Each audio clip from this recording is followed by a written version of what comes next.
Buen día. La idea de esta presentación es desarrollar en detalle la solución de la ecuación de Schrödinger para el caso particular del átomo de hidrógeno. El problema que vamos a abordar es justamente un átomo sencillo como el hidrógeno.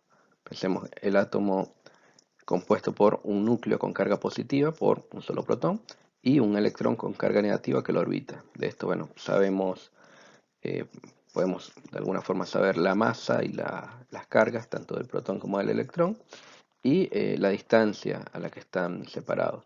La distancia a la que se separa un protón se conoce como radio de Bohr. Acá hay una cuenta analítica. Ahora vamos a ver a medida que se desarrolla la clase de dónde viene exactamente este valor. Todas estas constantes, digamos, uno las opera y obtenemos un valor numérico. Este valor numérico puede ser medido de forma experimental, digamos, pero estaría en el orden de 10 a la menos 10 metros. De esta forma, bueno, con los datos que tenemos, la masa, que la podemos conseguir en cualquier bibliografía, en cualquier tabla de datos, digamos, conseguimos como datos la masa, la carga y el radio de Bohr. Lo que podríamos plantear es justamente, por ejemplo, las fuerzas, el cálculo para las fuerzas eléctricas y gravitacionales. Bueno, acá hay un cuadro resumen de cómo podríamos abordar el problema desde el punto de vista electrostático a través de la ley de Coulomb y desde el punto de vista gravitacional a través de la ley de gravitación universal. Con los datos que tenemos, los sustituimos y obtenemos, digamos, los valores numéricos tanto de la fuerza eléctrica como de la fuerza gravitacional. Eh, Acá en este punto es fácil darnos cuenta que la fuerza eléctrica para este problema en particular es mucho más intensa que la fuerza gravitacional. De esta forma, si hacemos el cociente, vemos que bueno, la diferencia es abismal, es 10 a la 39 veces órdenes de magnitud superior, digamos. Así que para lo que sigue, digamos, no deberíamos considerar la interacción gravitatoria y quedarnos solo con la interacción eléctrica para el caso, digamos, de un cálculo de potencial eléctrico. Eh, Justamente porque el potencial gravitatorio lo expresaríamos a este nivel. No significa que a nivel macroscópico no sea necesaria la gravedad, sino que a este nivel, en este problema en particular, solo nos alcanza para estudiar con la interacción eléctrica. Bueno, en la lámina anterior vimos que no siempre con la física que tenemos podemos abordar un problema. En este caso particular del átomo de hidrógeno, vamos a estudiarlo, digamos, desde el punto de vista de la mecánica cuántica. Si bien por ahí nos sirvió para hacer un pequeño cálculo esta ecuación de Coulomb, vemos que, digamos, en general este problema va a estar gobernado por otros tipos de ecuaciones que vamos a ir presentando. Bueno, tendríamos que ubicarnos a principios, a finales de 1800, principios de 1900, y bueno, ver que para ese entonces, ya desde el punto de vista de la física clásica, ya se había propuesto a través de las ecuaciones de Maxwell eh, toda la naturaleza ondulatoria de la luz, digamos, por una parte. Por otra parte, se observaba un efecto, digamos, que hoy conocemos como efecto fotoeléctrico, donde la luz de alguna forma podía interactuar con la materia y se le daba también una naturaleza particular. De esta forma tendríamos, digamos, desde el punto de vista de la luz, podría llegar a tener un comportamiento corpuscular, y bueno, ahora la pregunta sería ver si al revés es posible, digamos, si tener algo que es corpuscular puede tener naturaleza de onda, digamos. Y bueno, justamente sería la idea para el caso del electrón. El electrón lo podemos pensar como una partícula desde el punto de vista clásico, pero desde el punto de vista de la nueva física moderna, física cuántica, digamos, en qué punto se piensa que o se llega a proponer la idea que el electrón es una onda. ¿Cómo encaro el problema del átomo de hidrógeno? Lo encaro desde el punto de vista clásico, a través de, bueno, acá puse la segunda ley de Newton, ¿no? Pero el planteo sería algo equivalente, pero un poco más elaborado. Se abordaría desde el punto de vista de la ecuación de Hamilton-Jacobi. O lo encaro desde el punto de vista cuántico a través de la ecuación de Schrödinger. Y depende de lo que quiera. Para el caso clásico, recordemos que si resuelvo la ecuación de movimiento, lo que voy a obtener es una ecuación eh, a la que le pongo el tiempo y me va a dar, digamos, la trayectoria, digamos, punto a punto de cómo se mueve la partícula o lo que esté estudiando. Eso desde el punto de vista clásico. Desde el punto de vista cuántico, voy a obtener también una ecuación, pero en realidad no voy a tener la posición como tal de la partícula, sino voy a tener posibles estados, para el caso del átomo de hidrógeno, posibles estados del electrón. Es un poco lo que va a pasar, digamos. Eh, Nada, es un poco cómo encararlo, digamos. Bueno, esta explicación la da de Broglie en 1924, donde postula que toda materia presenta características tanto ondulatorias como corpusculares y se puede comportar de un modo u otro dependiendo del experimento específico, digamos. Esto pensándolo, digamos, siempre hay que poner esto para cada experimento específico, digamos.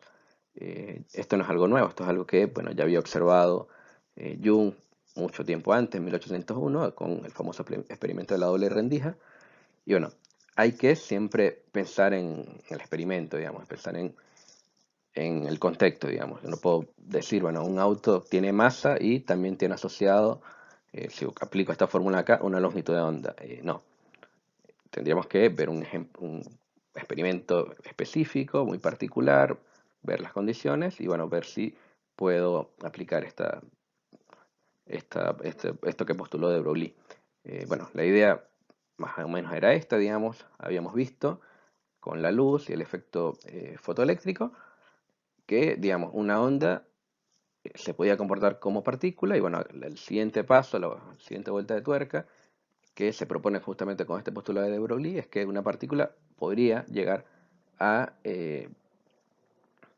tener un comportamiento de onda. En realidad, vamos a ver que lo que vamos a llamar onda no es que la partícula se vuelva una onda, sino que la ecuación, digamos, que va a describir el comportamiento va a ser una onda, digamos.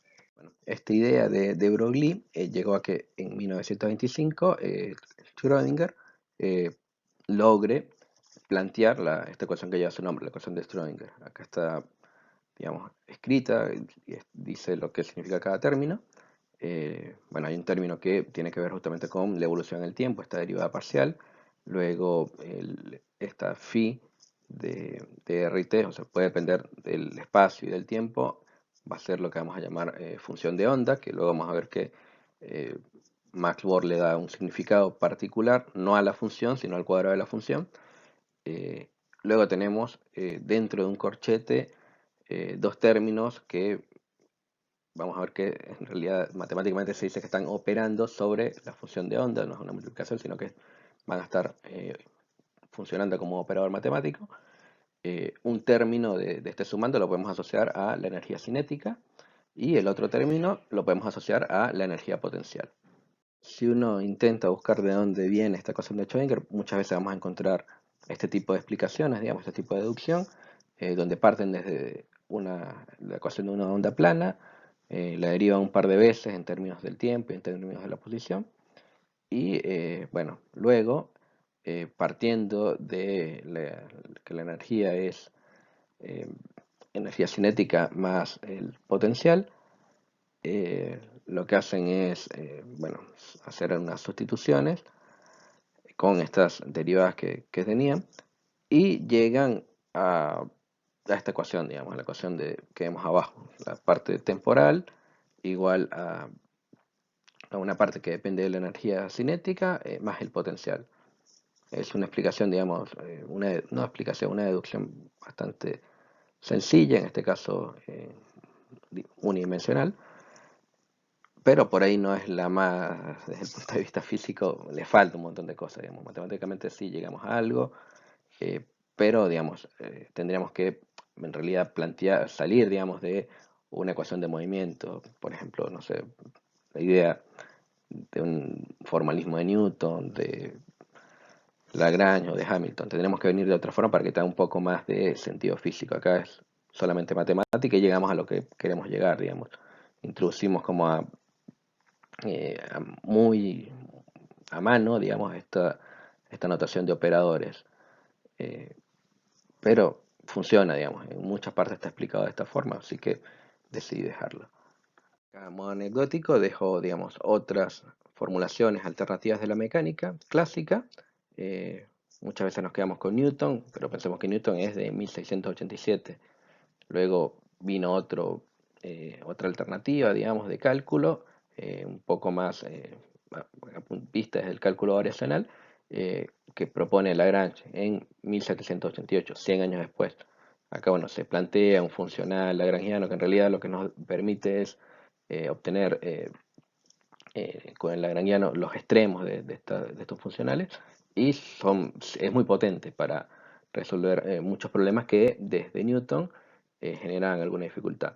Luego, de forma independiente, Hamilton logra también plantear unas ecuaciones de movimientos ya con coordenadas generalizadas y otro planteamiento distinto que puede llegarse a abordarse a través de Hamilton, de las ecuaciones de Lagrange, digamos, de Hamilton y Lagrange podemos llegar con esta ecuación que está acá abajo, está H igual la suma de los PQ menos el lagrangiano, y digamos, es más útil en física dado que bajo ciertas circunstancias, cuando el lagrangiano no depende del tiempo, vemos que el hamiltoniano coincide con la energía, es decir, se conserva. Entonces, acá tiene ya el hamiltoniano, vamos a ver que tiene un significado físico, se parece bastante a la energía, en cambio el lagrangiano nos da otra información, digamos. Eh, Nada, es un repaso de un tema de mecánica clásica, pero es útil porque justamente el planteo del que se puede partir desde la física clásica para llegar a la ecuación de eh, Schrödinger es justamente a través de eh, las ecuaciones de Hamilton-Jacobi. Forma de llegar a la ecuación de Schrödinger a partir de una formulación clásica es usar la ecuación de Hamilton-Jacobi y hacer un cambio, digamos, de la acción a la función de onda, y de esta forma vamos a llegar directamente a la ecuación de Schrödinger. Solo hay un término que difiere, que es el término que está a la derecha de la igualdad, que para el caso macroscópico, digamos, dado que h barra es algo muy chiquitito y bueno, la masa si es macroscópico sería grande, este término lo vamos a despreciar. Bueno, una vez que tenemos la ecuación de Schrödinger, digamos, ¿qué significado físico tiene esto? Bueno, esta explicación nos las da Max Born en 1926 cuando interpreta que el cuadrado de la amplitud de la función va a ser igual a la densidad de probabilidad de estado. Por ejemplo, para el caso de la función de onda que describe la posición del electrón, en el problema que vamos a estudiar, el cuadrado de la amplitud será igual a la probabilidad de encontrar dicho electrón en una posición determinada. Y esta es justamente, digamos, de donde nace, digamos, la idea de los orbitales en cuántica, que se usa mucho también en química. Nace justamente de esta interpretación que le da Max Born no a la función de onda, sino al cuadrado, digamos, de la función de onda. Estos dos operadores que vimos de energía cinética y de energía potencial, lo vamos a llamar energía, y vamos a ver que hay ciertas situaciones donde la energía se conserva y coincide con un operador que vamos a llamar hamiltoniano, que se va a definir justamente con las ecuaciones de Hamilton. Bueno, acá tenemos un problema particular para poner un contexto. Tenemos una molécula de oxígeno que vibra y la podemos modelar o pensar como un resorte. De esta forma, en la ecuación de Schrödinger, donde está el potencial, vamos a usar el potencial digamos, de un resorte, de una fuerza que venga de un resorte. Para el caso del átomo de hidrógeno, bueno, más o menos la metodología que vamos a seguir para encontrar la ecuación con la que vamos a empezar a trabajar va a ser, bueno, empezamos de la ecuación de Schrödinger, suponemos un potencial coulombiano, en este caso, bueno, la carga del protón y el electrón va a ser la misma pero con signo cambiado, así que la última línea vemos que la ecuación que nos resulta es justamente nos va a quedar todo un operador que tiene que ver con la energía cinética, un potencial coulombiano, digamos, que depende solo del radio, no, por lo general los potenciales siempre van a depender de la distancia, no dependen, no, en general no he visto un operador que tenga dependencia angular, así que esto nos va a simplificar un montón el cálculo. Bueno, esto aplicado a la función y bueno, luego la parte temporal. Esta sería en principio la ecuación con la que tendríamos que empezar a trabajar, digamos. Vamos a ver que, bueno, resolver la ecuación de Schrödinger para el átomo de hidrógeno, bueno, nos va a permitir comprenderlo y esto va a ser importante por diversas razones. Primero, digamos, eh, ya lo he mencionado, pero es el sistema atómico más simple, digamos, un protón, un electrón, es lo más simple que podemos pensar. Eh, Vamos a darnos cuenta que va a ser el único sistema que se puede resolver con exactitud, es decir, vamos a poder tener una ecuación analítica, matemática, digamos, como las conocemos. No es una aproximación, no es algo exacto. Eh, Luego vamos a ver que lo que se aprende para el átomo de hidrógeno también puede extenderse a iones con un solo electrón. El átomo de hidrógeno vamos a ver que es un sistema ideal que nos va a permitir efectuar pruebas precisas de teoría contra experimentos y de esta forma mejorar la comprensión de la estructura atómica. Eh, Vamos a darnos cuenta, de hecho una de las conclusiones de este trabajo es que los números cuánticos que se utilizan para caracterizar los estados permitidos de hidrógeno también se pueden utilizar para describir los estados permitidos de átomos mucho más complejos. Y de esta forma llegamos a mostrar, digamos, la ecuación analítica de el átomo de hidrógeno, es esta que está acá arriba. Como vemos es algo que no se puede graficar, digamos, porque tiene, digamos, tres variables, tiene dos variables angulares y una radial. Si la quisiéramos graficar, tendríamos una cuarta variable, así que no la podemos graficar. Lo que sí podemos hacer es graficar por una parte la componente angular, y es lo que conocemos como, digamos, los armónicos, digamos, serían estas, estas figuritas que vemos acá de los orbitales del átomo de hidrógeno.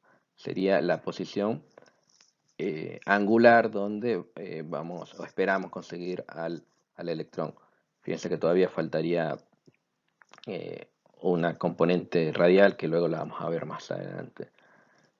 Pensarán que acá está termina la presentación, no, acá digamos, lo puse acá en el intermedio para esto es lo que queremos llegar, digamos, queremos de alguna forma a través de la ecuación que planteamos arriba, usando técnicas de separación de variables vistas en no sé, una matemática que tenga que ver con ecuaciones derivadas parciales, eh, ver cómo se puede llegar a partir de la ecuación de Schrödinger a una solución analítica, justamente haciendo todo el desarrollo de la ecuación diferencial. Pero llegaríamos a esto. Esto es lo que espero que lleguemos a, por una parte, los orbitales, que sería eh, la parte angular, y por otra parte también la densidad radial, digamos que vamos a ver, van a ser justamente las órbitas donde van a estar estos orbitales.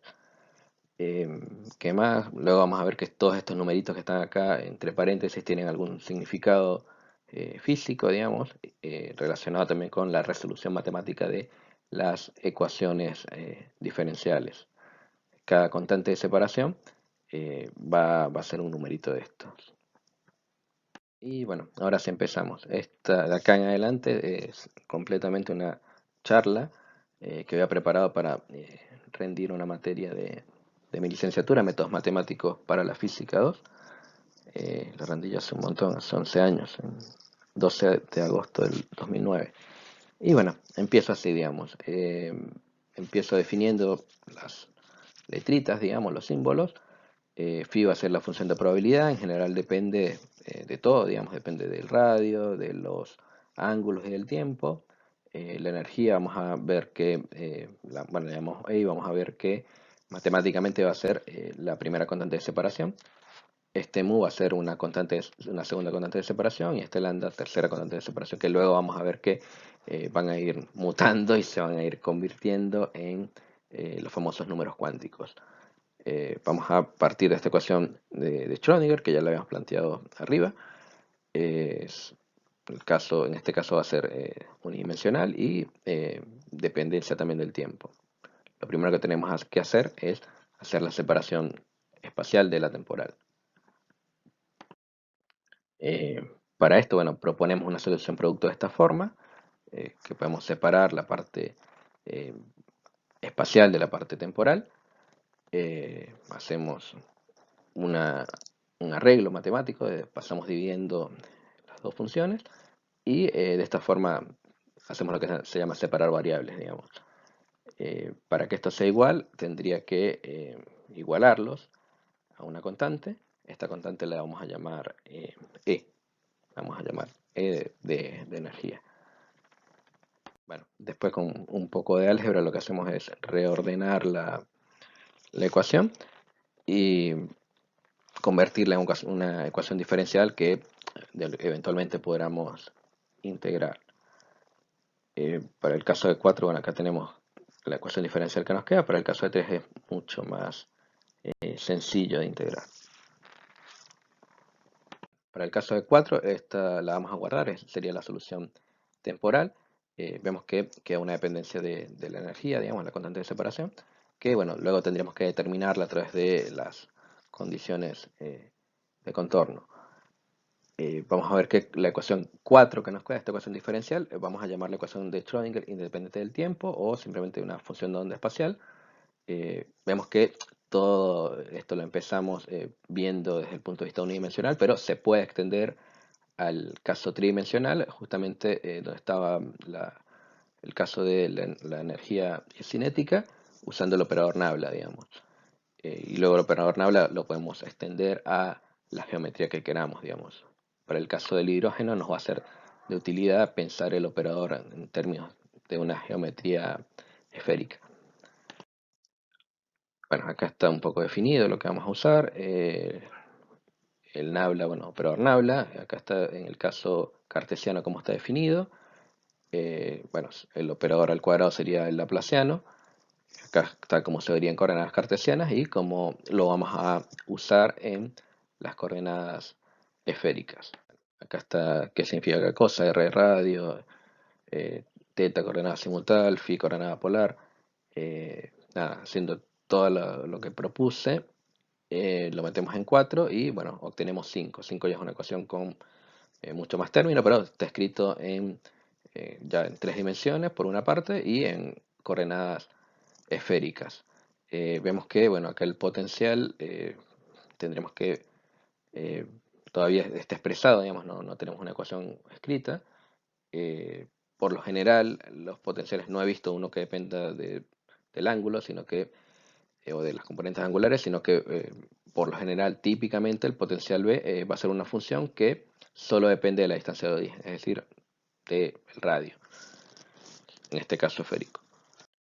Bueno, para el caso particular que nos atañe del átomo de hidrógeno, vamos a pensar el potencial como un potencial coulombiano, descrito por bueno, la ecuación 6 que proponemos acá. Y nada, ya podríamos pensar en una separación de variables, digamos. Separar por una parte la componente de la coordenada radial y por otro lado las coordenadas angulares. Para esto proponemos una solución producto de esta forma y sustituimos, hacemos algún arreglo matemático, pasamos dividiendo un término acá expresado, digamos, por simplicidad. Y bueno, vemos que de un lado estaba la energía por la función, bueno, la función la cambiamos por la separación esta de variables, la pasaríamos restando, igualamos a 0, y nos queda esta otra ecuación, la ecuación 8. Bueno, una vez que logramos reordenar, llegamos a la ecuación 9, donde vemos que, digamos, en cada miembro nos queda por una parte la componente radial y por otra parte las coordenadas angulares. Esto, como son variables independientes, la única forma que sea igual es igualando a una constante de separación. Y nada, quedarían nuevas ecuaciones diferenciales, digamos. Nos quedaría por una parte la ecuación 10, que sería la ecuación angular. Esta vamos a ver la que para el caso esférico es justamente la ecuación de los armónicos esféricos. Bueno, si bien separamos la parte angular, vemos que la parte angular tiene los dos ángulos, así que deberíamos seguir con la separación de variables. Digamos, deberíamos poder separar las variables radiales de las azimutales. Por esto seguimos ensayando separación de productos, digamos, por una solución producto. Y bueno, obtenemos estas dos soluciones, 11 y 12, estas dos ecuaciones, 11 y 12, donde, bueno, vemos que phi y teta son independientes, así que la única forma que se igualen sea a través de una eh, constante de separación, digamos.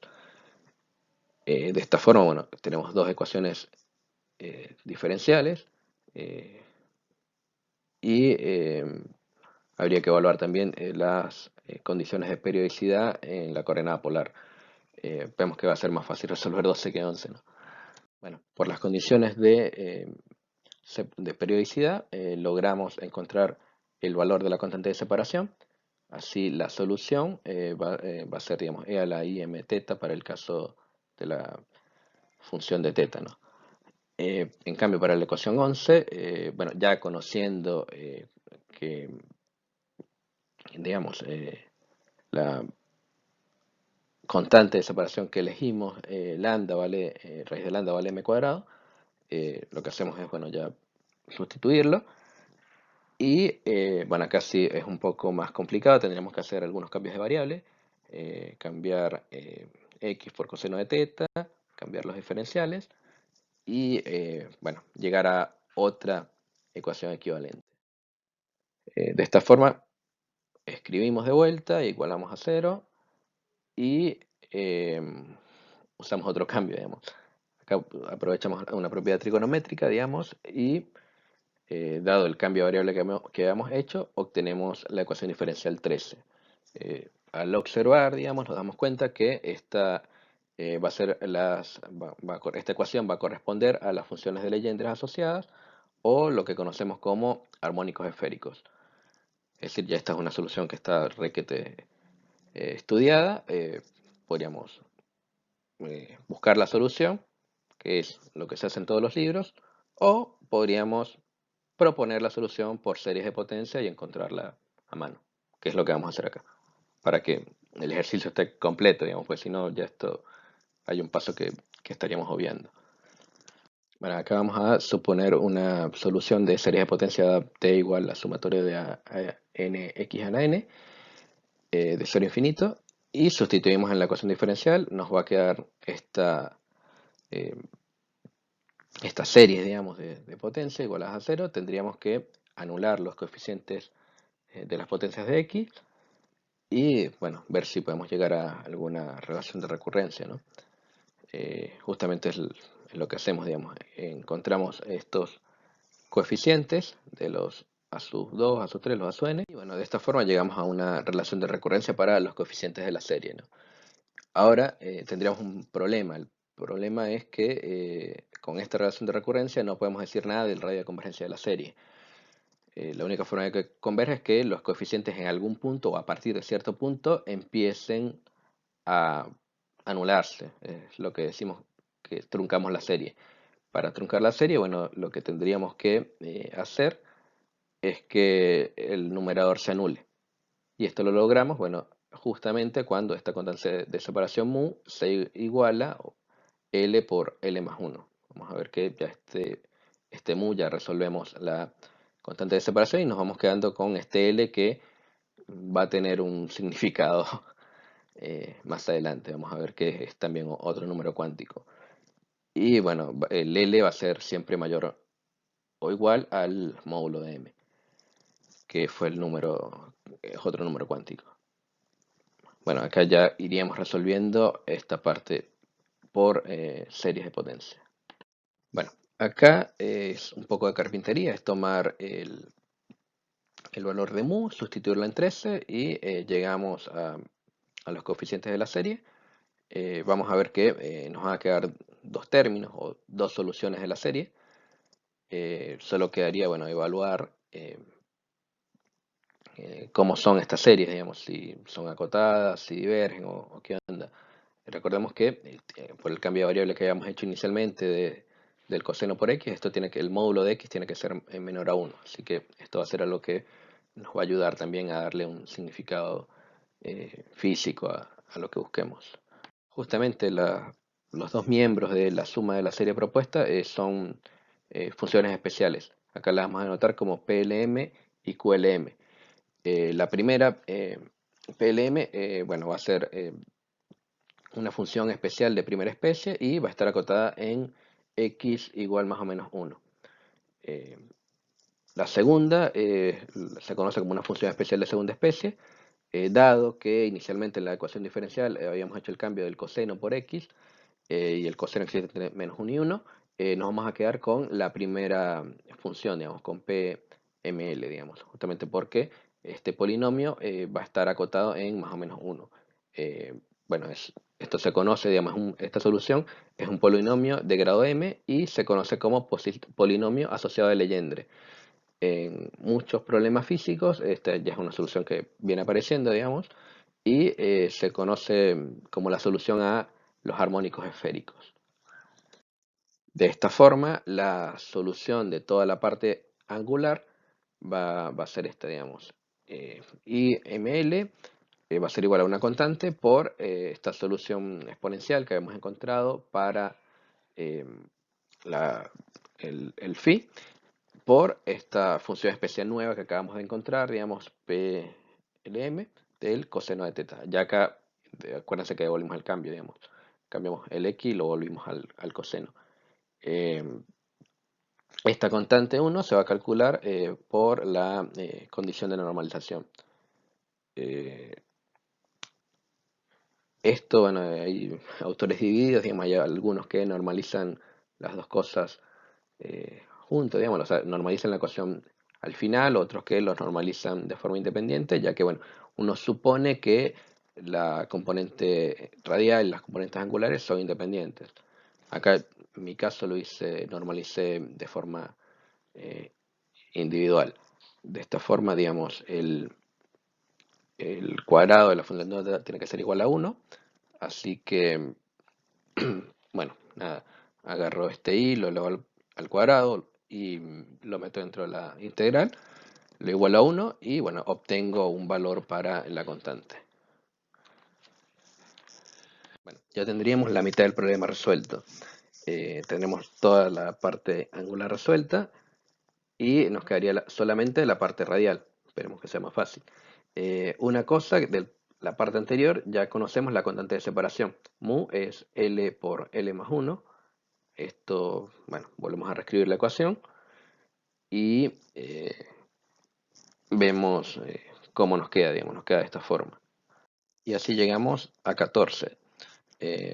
Bueno, vemos que 14 es una ecuación diferencial, digamos, en la función R mayúscula y la variable es R chiquita, pero todavía es una ecuación que no conocemos su solución. Así que bueno, ¿qué hacemos con esta cosa? Bueno, empezamos a ensayar soluciones. Vamos a proponer una solución R, o sea que la función R mayúscula en realidad va a depender de una función de R dividido por R. Va a depender de esta forma. Sacamos el diferencial, de alguna forma hacemos un poco de álgebra, un poco de carpintería y llegamos a una ecuación en, en U y en R, digamos. U va a ser la función. Fíjense que nos queda un R por ahí y R. Eh, bueno, seguimos haciendo carpintería. Bueno, acá continuamos, digamos, reordenando, haciendo un poco de álgebra, un poco de carpintería. Eh, ¿Qué hacemos acá? Bueno, lo primero que hacemos, en algún punto expandimos esta derivada, pasamos un término a restar, reordenamos y llegamos a 16.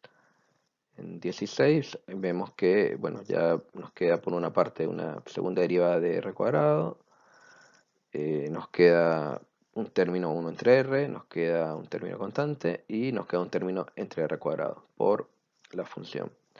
Esta ya va pareciéndose más a una solución que a una ecuación a la que le podamos encontrar una solución. Sin embargo, bueno, seguimos haciendo algún arreglo, digamos, en cuanto a las constantes, digamos, para simplificar un poco la ecuación. Hacemos estos cambios que proponemos acá y llegamos a esta última ecuación. Con esta última ecuación, bueno, la resolvemos. Bueno, la primera parte era innecesaria, pero bueno, ya que siempre que aparecía, donde aparecía R estaba multiplicado por K, lo cambiamos por ρ, así que reescribimos la ecuación y llegamos a 17. Esta ecuación 17, bueno, sigue siendo una ecuación diferencial todavía difícil de resolver, pero en este punto se parece a una ecuación que había resuelto ya Sommerfeld en un problema parecido. Sommerfeld, recordemos que resolvió el átomo de hidrógeno de forma, vamos a llamarla semiclásica, solo que llegaba a Higgs, llegaba a otras cosas, pero él se había encontrado con una ecuación parecida y el planteo que él propone en ese momento es considerar soluciones asintóticas y ajustar por una solución producto, es decir, eh, U de ρ, vamos a llamarlos, tiene que existir en cero, en infinito, y bueno, esto lo multiplicamos por S de ρ. Esta va a ser la solución que vamos a ensayar. Bueno, consideramos que ρ tiende a infinito y de 17 solo va a sobrevivir dos términos, digamos, el que acompaña la segunda derivada y menos U de ρ. Esta es una ecuación súper sencilla, cuya solución general, bueno, es esta que está planteada acá, y sabemos que físicamente U va a tener que crecer, así que el término que crece, digamos, lo cancelamos, justamente anulando el coeficiente B. B lo igualamos a cero, y la solución en este caso sería A por E a la menos ρ. Ya tenemos una primera parte de las soluciones asintóticas. Por otra parte, bueno, vamos a ver la solución asintótica cuando ρ tiende a cero. Bueno, acá hay que plantear que lo que nos queda es esta ecuación de acá. Esta ecuación también tiene una solución general y nada, haciendo un planteo similar al anterior, llegamos a que debe ser cero, ya que diverge, digamos, de infinito. Y la solución que nos quedamos es U de ρ cuando tiende a 0 va a ser C por ρ a la L más 1. Ya tendríamos dos partes de 3 de la solución que estamos proponiendo. Esto lo podemos sustituir directamente en la ecuación que teníamos y bueno, ir operando. Hacemos algún tipo de arreglo algebraico, vamos operando, llegamos a 18 y nada, con 18 vemos cómo lo resolvemos. Con 18 lo diríamos una vez más, llegamos a 19 y con 18 y 19, bueno, lo sustituimos en 17 y obtenemos otra ecuación que tendríamos que ir arreglando. Digamos. Es bastante matemática, bastante acomodar términos, ver qué se va a ver, qué se puede agrupar, pero bueno, vamos a ver qué va a servir.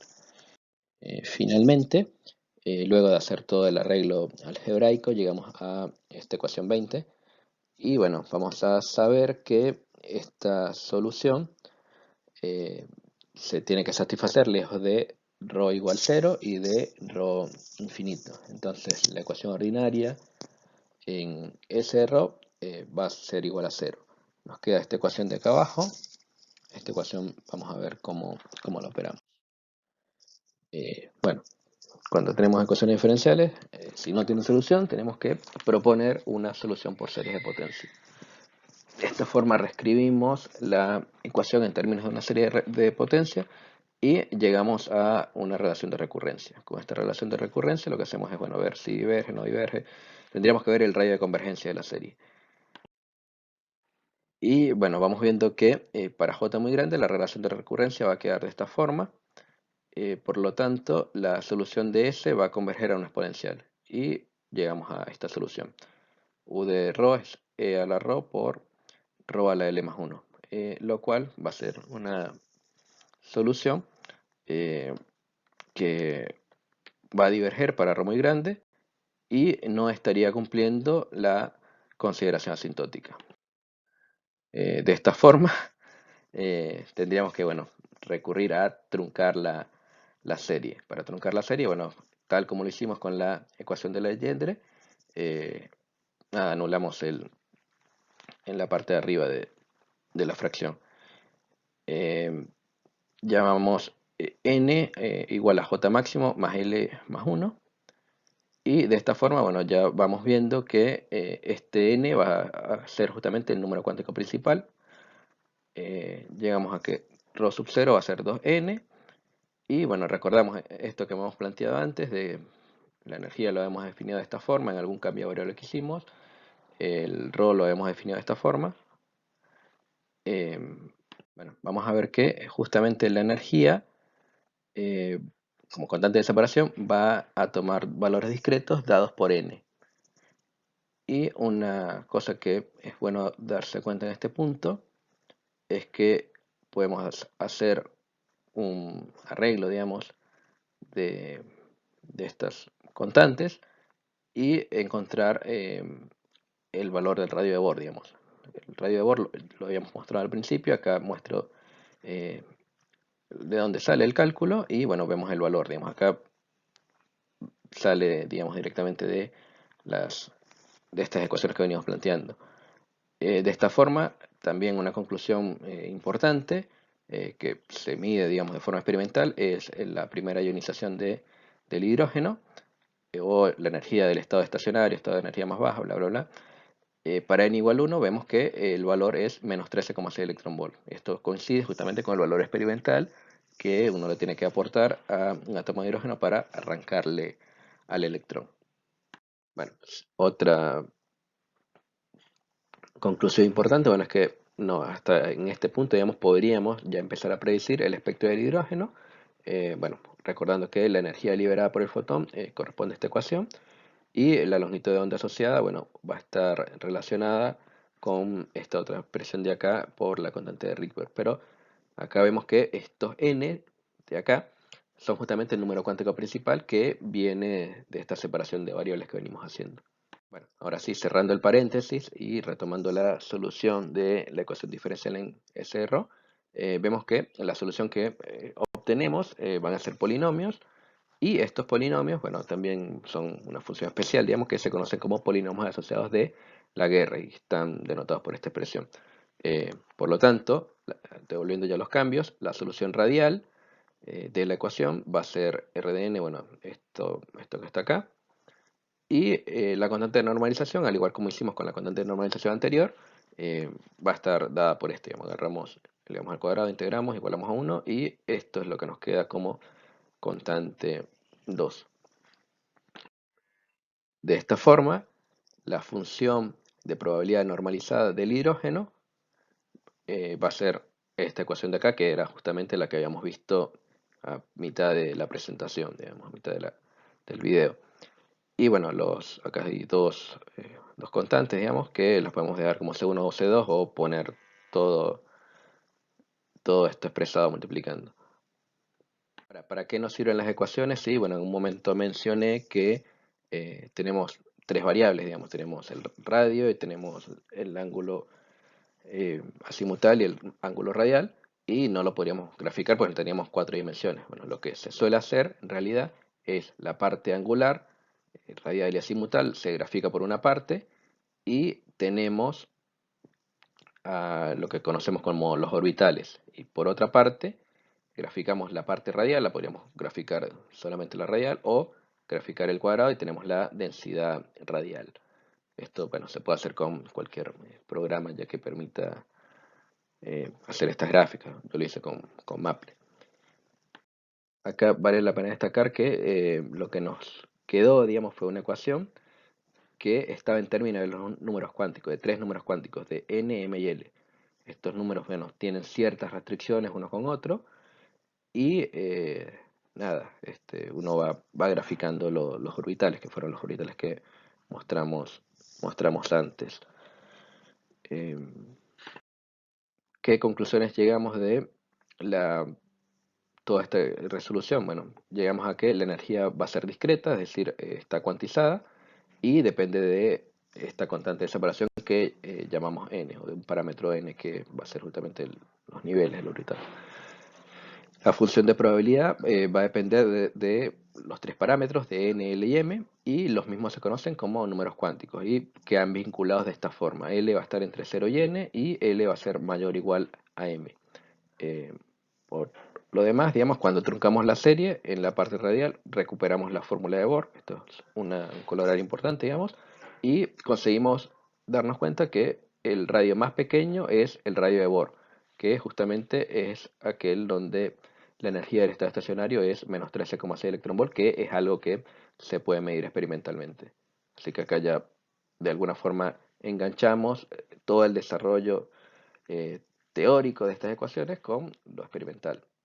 Bueno, ya para ir finalizando, vimos que la ecuación de Schrödinger es bastante potente, bastante poderosa, nos permitió resolver el problema del átomo de hidrógeno.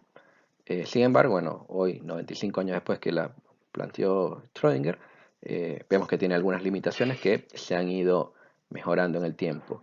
La primera limitación tiene que ver con que la ecuación de Schrödinger no es una ecuación relativista. Sin embargo, bueno, esto se resuelve o lo resolvió Dirac y Klein Gordon y bueno, si quisiéramos, nos enfrentemos a un problema donde la velocidad, bueno, sea comparable con la velocidad de la luz, usaríamos directamente ya la ecuación de Dirac o de Klein Gordon. Otro problema es que en la ecuación de Schrödinger no está incorporado de forma adecuada el tema de los espines. Eh, Pauli, con sus matrices, logró generalizar ligeramente la ecuación de Schrödinger, introdujo en ella términos que predecían el estado de los espines, y bueno, se conoce como ecuación de Pauli. Y finalmente, Dirac eh, proporcionó una ecuación hoy conocida como ecuación de Dirac, que no solo incorpora el spin para fermiones, sino que también introduce los efectos relativistas y de esta forma es un poco más completa que la de Schrödinger. Bueno, eso sería todo.